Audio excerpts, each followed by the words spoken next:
Puri rail station रे गोटे dustbin रखा जाइथिला। सेठी चारिआडे लोकमानंकर भिड़ लागी रहिथिला। आ से डस्टबिन पाखरे जणे व्यक्ति मध्य छिड़ा होईछि। ताकू देखि लागुछि जेमिति कि से जणे भिकारी। काहेकि ना तार लंबा लंबा मैला असजड़ा केस आ पुराना मैला चिराफटा पोशाक ए कथा को सफा सफा दर्शाउथिला। से एठी सेठी घुरी बुलुथिला किंबा डस्टबिन भितरो किछि खाइबा द्रव्य सब खोजुथिला। से डस्टबिन भितरो खाली बोतल बाहर कला आ सेथिरे बळका थिबा किछि तरल जिनिस को पीबा पई चेष्टा करुथिला। ए सब दृश्य को जने रेलवे पुलिस देखुथिले, जहांकर ड्यूटी से प्लेटफॉर्म रे थिला। जेमिति ही रेलवे पुलिस जनक से लोकंकर अवस्था देखिले त से संगे संगे रेलवे कैंटीन आड़ को गले आ गोटे पानी बोतल किनी आनी से लोक को देले।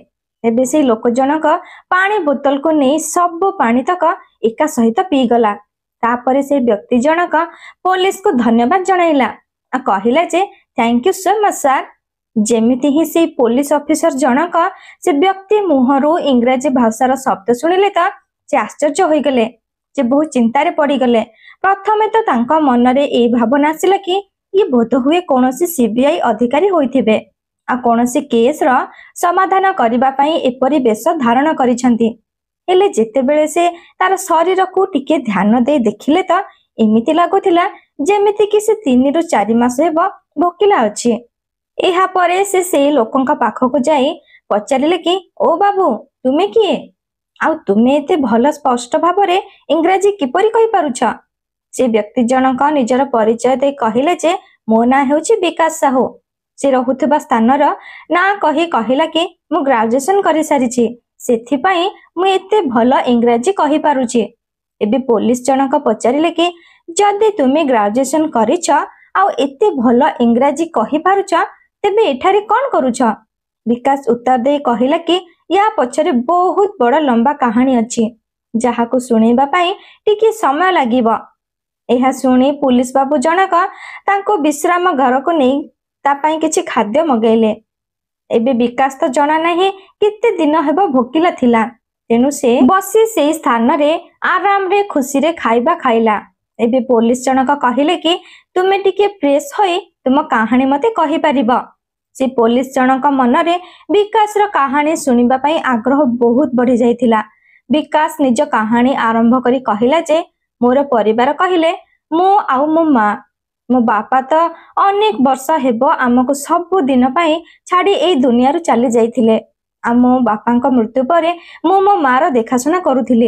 ए कहानीटी हेउछि 2 वर्ष पूर्वर माने 2022 रा। मु सेते बेले मो मां सहित गां रे रहुथिले। मो पाठपढ़ा शेष होई सारिथिला। मो मां मो बाहागर को अपेक्षा करी रहिथिला। से मने मने बहुत खुशी थिला आ भाबुथिला जे मो बाहागर होई जिवो त घर को गोटे बहु आसी जिवो आउ आम परिवार रे आउ एक सदस्य बढ़ी गले आम परिवार पूरा होई जिवो।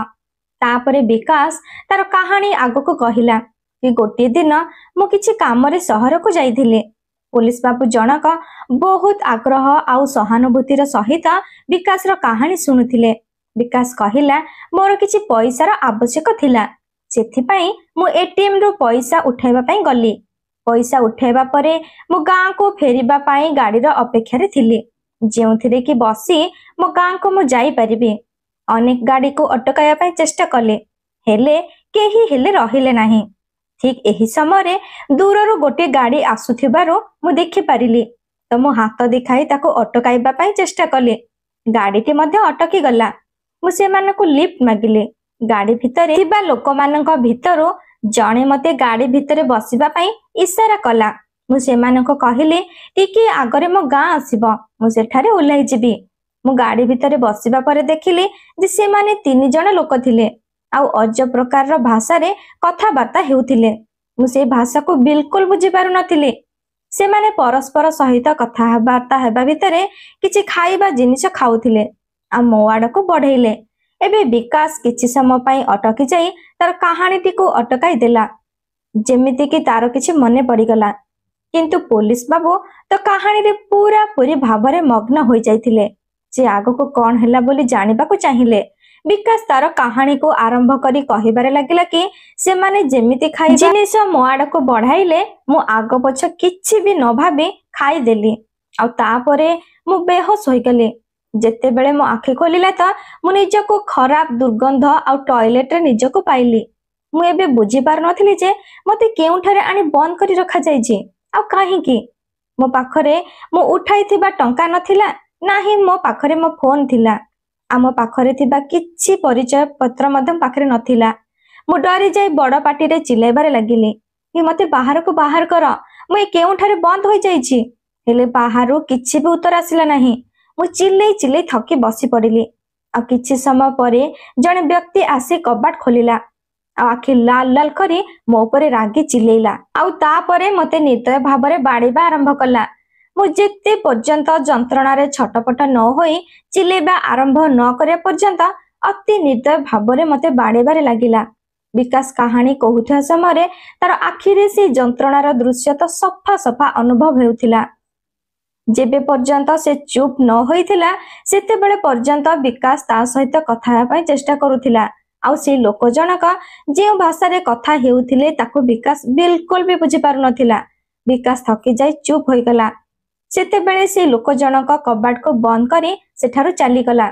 एबे विकास बहु चिंता रे रही गला कि से बे केउ ठारे अछि आउ एई लोक किए थिला जे कि ताकू एते निर्दय भाबरे पिटुथिला आउ से ए केउ भाषा रे कथा हेउथिला जहा को कि से बिल्कुल भी बुझी पारु नथिला। से एहा सबु चिंता करिबा भितरे पुणी थरे कबाट खोला गला। एबे सेई लोक जनक हातरे गोटे इंजेक्शन थिला जहा को कि से विकास रो देह रे फुटाई देला। एबे पुणी थरे विकास बेहोश होई गला। तापरे विकास रो जेते बेले आखि खोलिला त से निजको गोटे खाली घरे पाइला आउ सेते बेले को संध्या समय होई जाइथिला आ ताको बहुत भोक मध्य लागुथिला।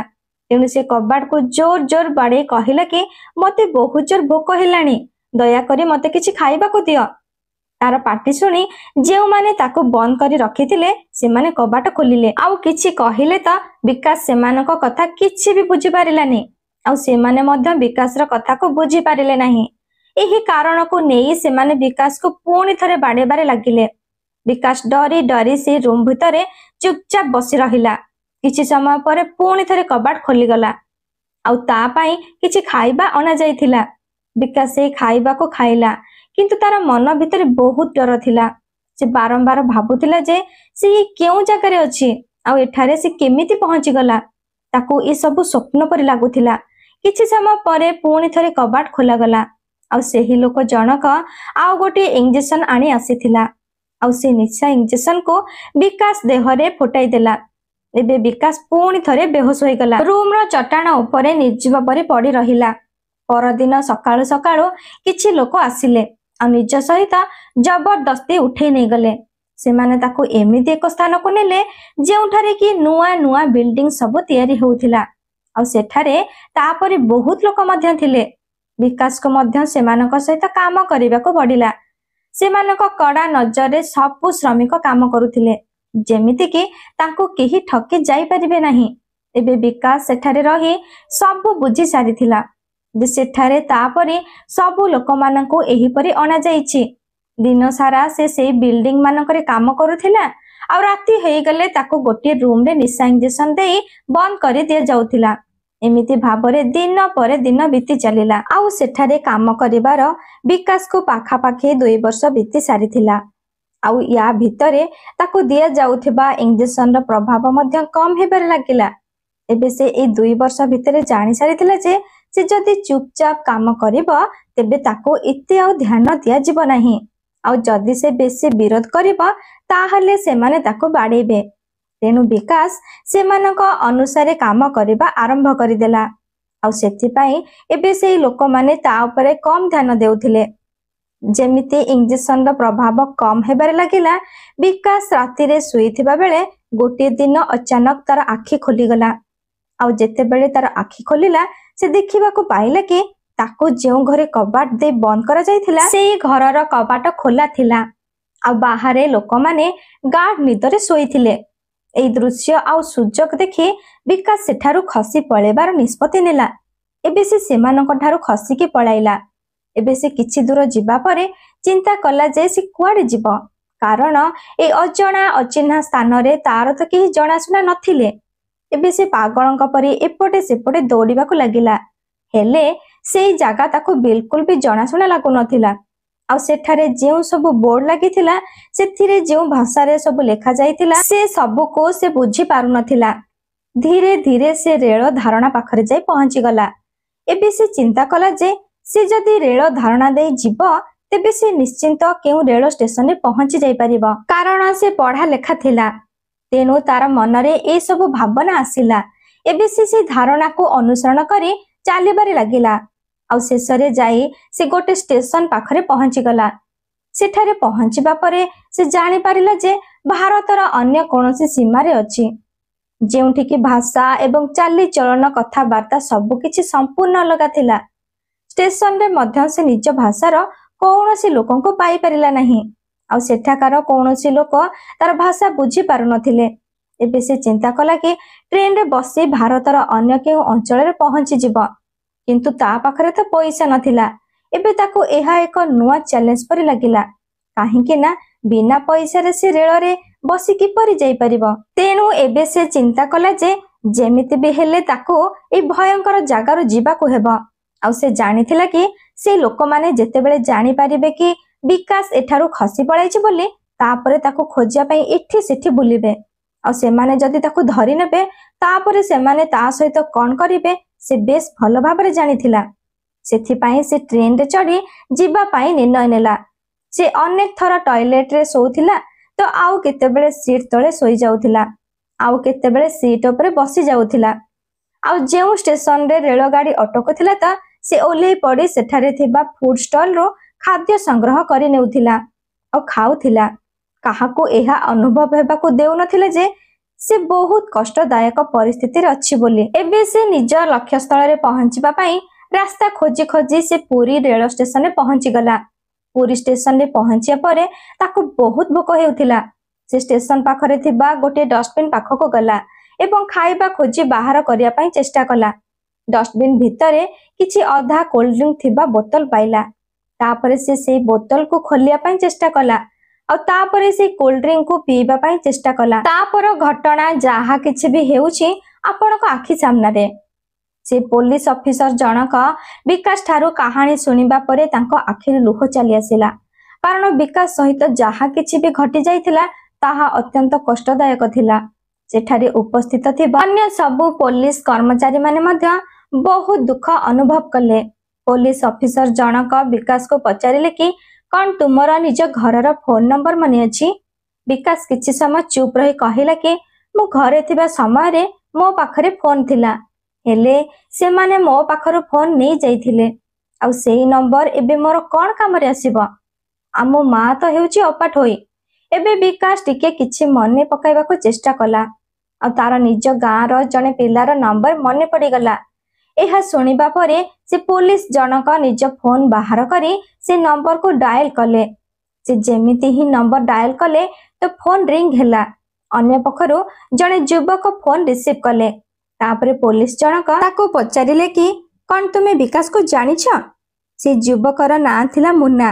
ସେ କହିଲା ହଁ ସାର୍, ସେ ହେଉଛି ମୋ ଦାଦା ପୁଅ ଭାଇ। ସେ 2 ବର୍ଷ ହେବ ନିଖୋଜ ଅଛି। ଆମେ ତାର ନିଖୋଜର ରିପୋର୍ଟ ପୋଲିସ ଷ୍ଟେସନରେ ଦେଇଥିଲୁ। ହେଲେ ଆପଣ କିଏ? ଆଉ ମୋ ଭାଇ ବିକାଶ ବିଷୟରେ କାହିଁକି ପଚାରୁଛନ୍ତି? ପୋଲିସ ଜଣକ କହିଲେ କି ପୁରୀ ରେଳ ଷ୍ଟେସନରେ ଆମକୁ ଜଣେ ଲୋକ ମିଳିଛି, ଯିଏକି ନିଜକୁ ବିକାଶ ସାହୁ ବୋଲି କହୁଛି। ଏହାପରେ ପୋଲିସ ଜଣକ ବିକାଶକୁ ଫୋନ ଧରେଇଦେଲେ, କିନ୍ତୁ ଫୋନରେ ବିକାଶ ଆଉ ମୁନ୍ନା ଦୁହେଁ କଥାବାର୍ତ୍ତା ହେବା ଦ୍ୱାରା 2 ଜଣଙ୍କୁ ବୁଝିବା ଟିକେ ସମୟ ଲାଗିଲା, କାହିଁକି ନା ଫୋନରେ କଥା ହେବାଟା ବହୁତ କଠିନ ଥିଲା। ଠିକ ସେତିକି ବେଳେ ପୋଲିସ ବାବୁ ଜଣକ ଭିଡିଓ କଲ କଲେ, ଆଉ 2 ଭାଇ ପରସ୍ପରକୁ ଦେଖିଲେ। ମୁନ୍ନା ବହୁତ ଭଲରେ ଦେଖିଲା, କାରଣ ବିକାଶର ଚେହେରା ଯେପରି ହୋଇଥିଲା ଏଇ 2 ବର୍ଷ ଭିତରେ ଚିହ୍ନିବା ଟିକେ କଷ୍ଟକର ହେଉଥିଲା, କାରଣ ତାର ଦୁର୍ବଳ ଚେହେରା ଆଉ ଅପରିଷ୍କାର ପୋଷାକ ଆଉ ଲମ୍ବା ଲମ୍ବା ଦାଢି ଥିବାରୁ ତାକୁ ସହଜରେ ଜାଣି ହେଉନଥିଲା। କିଛି ସମୟ ଭଲରେ ଟିକେ ଦେଖିବା ଦ୍ୱାରା ସେ ଜାଣିପାରିଲା ଯେ ଇଏ ହେଉଛି ବିକାଶ ବୋଲି। ତାପରେ ସେ ପୋଲିସ ବାବୁଙ୍କୁ କହିଲା କି ହଁ ସାର୍, ଇଏ ହେଉଛି ମୋ ଦାଦା ପୁଅ ଭାଇ ବିକାଶ ସାହୁ ବୋଲି। ଏବେ ଦୁଇ ଭାଇଙ୍କର କଥାବାର୍ତ୍ତା ଭିତରେ ଦୁଇ ଜଣଙ୍କ ଆଖିରେ ଲୁହ ଚାଲି ଆସିଲା। ବିକାଶ ଆଉ ମୋନା ଆଖିରେ ଲୁହ ଏଥିପାଇଁ ଝରିଥିଲା ଯେ 2 ବର୍ଷ ପୂର୍ବରୁ ତାଙ୍କ ଘର ଲୋକ ଯେଉଁ ଲୋକକୁ ମୃତ୍ୟୁ ବୋଲି ଭାବୁଥିଲେ ସେଇ ଲୋକ ଆଜି ଏହିପରି ଭାବରେ ଫେରି ଆସିଥିଲା। ବିକାଶକୁ ତାର ଘର ଲୋକ ଫେରି ପାଇ ବହୁତ ଖୁସି ଥିଲେ। ତା ପରଦିନ ବିକାଶକୁ ପୋଲିସ ମାନେ ନେଇ ତା ଘରକୁ ଗଲେ। ବିକାଶ ଘରେ ପହଞ୍ଚିବା ପରେ ତା ମା ଦୌଡ଼ି ଆସି ତାକୁ କୁଣ୍ଢେଇ ଧରି ବହୁତ କାନ୍ଦିଲେ। ବିକାଶର ଆଖିରୁ ମଧ୍ୟ ଲୁହ ଝରିବାରେ ଲାଗିଲା। ତାପରେ ବିକାଶର ମା ପୋଲିସ ମାନଙ୍କ ଗୋଡ଼ ତଳେ ପଡ଼ି କହିଲେ ଯେ ସାର୍ ଆପଣଙ୍କର ବହୁତ ବହୁତ ଧନ୍ୟବାଦ, ଆପଣ ମୋ ପୁଅକୁ ମୋ ପାଖକୁ ଫେରାଇ ଆଣିଲେ। ଏହାପରେ ସେଠାରେ କିଛି କାଗଜପତ୍ରର କାମ କରାଗଲା। ସେଠାରେ ଯେମିତି ହିଁ କାଗଜପତ୍ରର କାମ ସରିଗଲା, ବିକାଶ ତାପରେ ନିଜ ଘରେ ନିଜ ମା ସହିତ ରହିବାରେ ଲାଗିଲା। ସେ ନିଜ ଜୀବନକୁ ପୁଣି ଥରେ ନୂଆ କରି ଫେରି ପାଇ ଉପଭୋଗ କରି ରହିଲା। ଏବେ ଯେମିତି ହିଁ ଏଇ ଖବର ପୁରା ଗାଁ ସାରା ଖେଳିଗଲା ତ ସବୁ ଗାଁ ଲୋକ ତାକୁ ଦେଖିବାକୁ ଆସିଲେ। ସବୁ ଗାଁ ଲୋକ ଏହା ଜାଣିବାକୁ ଆଗ୍ରହୀ ଥିଲେ ଯେ ତା ସହିତ କଣ କଣ ସବୁ ହୋଇଥିଲା ଆଉ ସେ କିପରି ଭାବରେ ସେଠାରୁ ଖସିକି ପଳେଇ ଆସିଲା। ଏବେ ବିକାଶ ନିଜର ସମ୍ପୂର୍ଣ୍ଣ କାହାଣୀ ଗାଁ ଲୋକଙ୍କୁ କହିଲା ଯେ ସେମାନେ କେମିତି ତାକୁ ବନ୍ଦୀ ବନେଇ ରଖିଥିଲେ ଆଉ କେମିତି ସେ ସେଠାରୁ ଖସିକି ଆସିବାରେ ସଫଳ ହେଲା। ସେ ନିଜ ସହିତ ଘଟି ଯାଇଥିବା ଘଟଣା ବିଷୟରେ କହିବା ସହିତ ସମସ୍ତଙ୍କୁ ଏହା ମଧ୍ୟ ବୁଝାଇ ଦେଉଥିଲା ଯେ କେବେ ବି ଅଜଣା ଲୋକଙ୍କ ଜାଲରେ ଫସିବ ନାହିଁ ଆଉ ସବୁବେଳେ ନିଜ ଆଖି ଖୋଲା ରଖିବ। ସେ ନିଜର ଅନୁଭବରୁ ସମସ୍ତଙ୍କୁ ସାବଧାନ କରାଇଲା ଆଉ କହିଲା ଯେ କୌଣସି ପରିସ୍ଥିତିରେ ନିଜର ଆଶା ହରାଇବ ନାହିଁ। ଆଉ ନିଜ କାହାଣୀ କହି ସମସ୍ତଙ୍କୁ ଏଇ କଥା କହି ବୁଝାଇ ଦେଉଥିଲେ ଯେ ଅଜଣା ଗାଡ଼ିରେ ଏହିପରି ଭାବରେ ବିଲକୁଲ ବସିବ ନାହିଁ। ମୁଁ ଏହା ଭାବି ଗାଡ଼ିରେ ବସିଗଲି କି ମୋ ଗାଁ ତ ଏଇ ପାଖରେ ପଡ଼ିବ ଆଉ ଏମାନେ ମୋର କଣ କ୍ଷତି କରିପାରିବେ, ହେଲେ ସେମାନେ ମୋ ଜୀବନର 2 ବର୍ଷ ବର୍ବାଦ କରିଦେଲେ, ଯାହାକୁ କି ମୁଁ ଜୀବନ ସାରା ଭୁଲି ପାରିବି ନାହିଁ। ଏହା ମଧ୍ୟ କହିଲା କି କେମିତି ସେ ଆଗ ପଛ କିଛି ବି ବିଚାର ନ କରି ଗାଡ଼ିରେ ବସିବାର ନିର୍ଣ୍ଣୟ ନେଇଥିଲା ଆଉ ସେଥିପାଇଁ ସେ 2 ବର୍ଷ ପର୍ଯ୍ୟନ୍ତ ଯନ୍ତ୍ରଣା ଆଉ ସଂଘର୍ଷର ସମ୍ମୁଖୀନ ହେବାକୁ ପଡ଼ିଥିଲା। ପୋଲିସ ମାନେ ବି ବିକାଶକୁ ଆହୁରି ପଚରାଉଚରା କରି ଏହା ଜାଣିବା ପାଇଁ ଚେଷ୍ଟା କରୁଥିଲେ ଯେ ସେଇ ଜାଗା କେମିତି ଥିଲା ଆଉ ସେ କୁଆଡ଼େ ଯାଇଥିଲା। ପୋଲିସ ମାନେ ବିକାଶର ଯେତିକି ବି ମନେ ଥିଲା ସେଇ ସବୁ ତଥ୍ୟକୁ ନେଇ ଏଇ ଉଦ୍ଦେଶ୍ୟ ରଖି ତଦନ୍ତ ଆରମ୍ଭ କଲେ କି କଣ ଆହୁରି ଅନେକ ଲୋକ ବି ସେମାନଙ୍କ ଦ୍ୱାରା ବନ୍ଦୀ ହୋଇ ରହିଛନ୍ତି ଆଉ ସେଠାରେ ଥିବା ଅନ୍ୟ ନିରୀହ ଲୋକମାନଙ୍କୁ ମଧ୍ୟ ସେମାନଙ୍କ କବଳରୁ ଉଦ୍ଧାର କରାଯାଇପାରିବ। ତେଣୁ ସେ ଏଇଆ ଚିନ୍ତା କରି ନିଜର ତଦନ୍ତକୁ ଜାରି ରଖିଲେ ଆଉ ଏପଟେ ବିକାଶ ନିଜ ମା ସହିତ ବହୁତ ହସ ଖୁସିରେ ରହିବାରେ ଲାଗିଲା। ତ ବନ୍ଧୁମାନେ, ଏ ଥିଲା ବିକାଶ ସାହୁର କାହାଣୀ, ଯିଏକି ନିଜ ଗାଁ ପାଖ ସହରରୁ ଅପହରଣ ହୋଇଯାଇଥିଲା ଆଉ 2 ବର୍ଷ ପରେ ନିଜର ବିଶ୍ୱାସ ଆଉ ସାହସ ପାଇଁ ନିଜ ପରିବାର ଲୋକଙ୍କ ପାଖକୁ ଫେରି ପାରିଥିଲା। এই କାହାଣୀଟି କେବଳ ବିକାଶର ଦୁଃଖଭରା କାହାଣୀ ନୁହେଁ, ବରଂ ଏହି କାହାଣୀ ଏହା ଶିଖାଉଛି ଯେ କୌଣସି ଅଜଣା ଅପରିଚିତ ଲୋକଙ୍କୁ ବିଶ୍ୱାସ କରିବା ଉଚିତ ନୁହେଁ ଆଉ ସବୁବେଳେ ସଚେତନ ରହିବା ଉଚିତ। এই କାହାଣୀ ଆମକୁ ଏହା ବି ଶିଖାଉଛି ଯେ ଜୀବନରେ ସବୁବେଳେ ସତର୍କ ରହିବା ଉଚିତ ଆଉ ଯେକୌଣସି ପରିସ୍ଥିତିରେ ନିଜକୁ ସୁରକ୍ଷାକୁ ପ୍ରାଥମିକତା ଦେବା ଉଚିତ। ଆଉ ସେ ପୋଲିସ କର୍ମଚାରୀ ମାନଙ୍କୁ ସାଲ୍ୟୁଟ, ଯେଉଁମାନେ କି ନାହିଁ କେବଳ ବିକାଶକୁ ସୁରକ୍ଷିତ ଭାବରେ ଘରେ ଛାଡ଼ିଲେ ବରଂ ଏହା ସୁନିଶ୍ଚିତ କରାଇଲେ ଯେ ଏହିପରି ଘଟଣାକୁ ଭବିଷ୍ୟତରେ ରୋକାଯାଇପାରିବ। ମୋର ପ୍ରିୟ ବନ୍ଧୁମାନେ, ଏ କାହାଣୀକୁ ଶୁଣାଇବାର ଉଦ୍ଦେଶ୍ୟ ବିଲକୁଲ ବି ଆପଣମାନଙ୍କୁ ହଇରାଣ କରିବାର ନାହିଁ, ବରଂ ମୁଁ ଏହି କାହାଣୀ ଆପଣ ସମସ୍ତଙ୍କୁ ଏଥିପାଇଁ ଶୁଣାଇଛି ଯେ ଯାହାଦ୍ୱାରା କି ଆପଣମାନେ ଏ କାହାଣୀରୁ କିଛି ନା କିଛି ଶିଖିପାରିବେ ଆଉ ନିଜ ଜୀବନରେ ସେଇ ଜିନିଷକୁ ପ୍ରୟୋଗ କରିପାରିବେ। ତ ବନ୍ଧୁମାନେ, ଆଜିର ଏହି ଶିକ୍ଷାପ୍ରଦ କାହାଣୀଟି ଟିକିଏ ବି ପସନ୍ଦ ଆସିଥାଏ ତେବେ ଲାଇକ୍, ସେୟାର ଆଉ ସବସ୍କ୍ରାଇବ କରିବାକୁ ବିଲକୁଲ ବି ଭୁଲିବେ ନାହିଁ। ବର୍ତ୍ତମାନ ପାଇଁ ମୁଁ ରହିଲି, ପୁଣି ଦେଖା ହେବ ଆପଣମାନଙ୍କ ସହିତ ଏହିପରି ଆଉ ଏକ ସୁନ୍ଦର କାହାଣୀ ମାଧ୍ୟମରେ। ଜୟ ଜଗନ୍ନାଥ।